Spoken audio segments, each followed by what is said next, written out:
lors de la cérémonie de prestation de serment des ministres le 7 février 2025. Le président ghanéen John Dramani Mahama a imposé une série de mesures restrictives visant à réduire les dépenses publiques. Parmi celles-ci, l'interdiction des voyages en première classe pour les membres de son gouvernement et la proscription des déplacements non essentiels, dans un contexte économique difficile.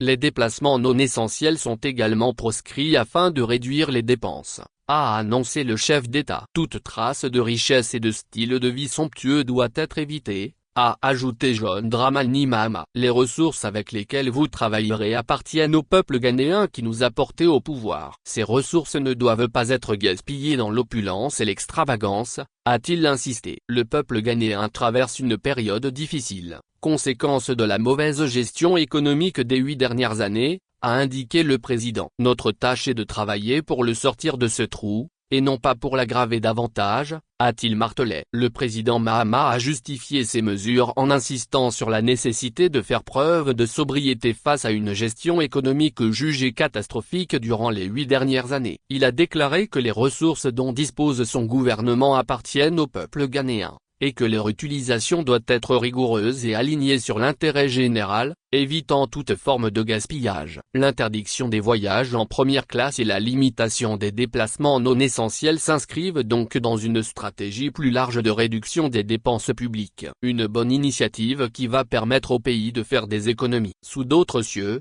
la gabegie est depuis longtemps institutionnalisée. Entre les pseudo-voyages de promotion, des voyages diplomatiques bidons, et des conférences sans impact, des fonctionnaires et autres commis de l'État ne manquent pas de prétextes pour se faire la belle. Des voyages pour bronzer à l'œil sur le dos des contribuables. Alors que la majorité de leurs concitoyens se morfondent dans la vulnérabilité, ils courent le monde aux frais du contribuable. C'est ainsi que des millions d'argent public sont engloutis dans des déplacements et des voyages dans les conditions dignes des hommes d'affaires, sans que cela apporte du concret à la vie quotidienne des populations. Un gaspillage hallucinant d'argent public que le président ghanéen a décidé de réduire drastiquement. Vivement, que cette mesure du président Mahama inspire ses homologues voisins. Source, lecorrecteur.tg